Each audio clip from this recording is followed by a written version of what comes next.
Hundreds of additional police officers deployed in Jerusalem on Friday following Palestinian calls for protests after the midday Muslim prayers at the Al-Aqsa Mosque on the Temple Mount.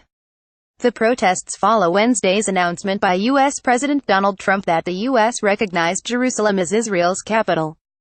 Get the Times of Israel's daily edition by email and never miss our top stories. Free sign up. Several hundred additional police and border police have been deployed inside and in the vicinity of the Old City, police spokesman Mickey Rosenfeld said Friday. Extra police units mobilized in around Jerusalem Old City. No age restrictions on TM. Police prepared to respond to protests if necessary. Mickey Rosenfeld at Mickey Rosenfeld, December 8, 2017. The situation was calm early Friday in Jerusalem's Old City, site of the Al-Aqsa Mosque compound, the third holiest site in Islam and where thousands typically attend the main weekly prayers. The mosque and the Dome of the Rock Shrine sit on the Temple Mount, Judaism's holiest site, known to Muslims as Haram al-Sharif. Despite the heightened alert, police did not impose any restrictions on Muslim worshippers praying on the Flashpoint site. At times of expected violence, Israeli authorities sometimes limit access to the site for young men.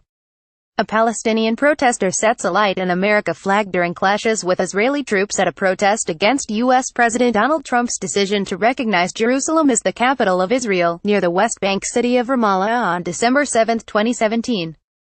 AFP photo. Abbas Momani. Palestinian terror group Hamas, which runs the Gaza Strip, called for a day of rage on Friday and protests were expected over Trump's announcement.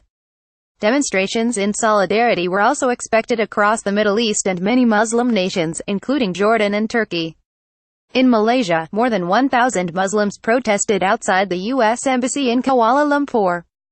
IDF Chief of Staff Gadi Eisenkot, Center, meets with top officers in the West Bank on December 6, 2017. Israel Defense Forces. The IDF also deployed hundreds of troops to reinforce security forces in the West Bank.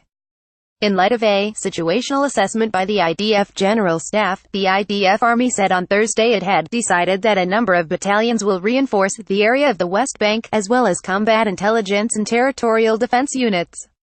Security assessments expected tens of thousands to take part in the Friday protests, and the IDF was particularly concerned that lone wolf attackers could try to carry out terror attacks, the ENet news site reported.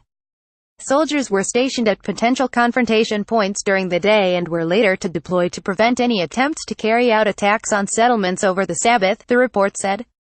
Trump's speech Wednesday was welcomed by Israel but sparked outrage among the Palestinians, and there were protests across the West Bank, East Jerusalem and the Gaza Strip on Thursday.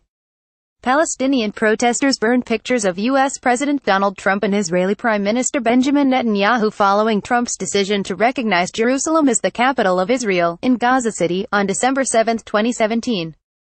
AFP photo. Mohammed Abed. At various locations around the West Bank and Gaza, hundreds of Palestinians held demonstrations against the move, setting fires, chanting and clashing with troops.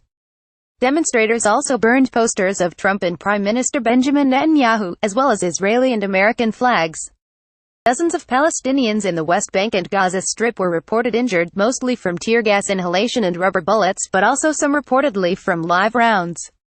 There were no reports of serious injuries.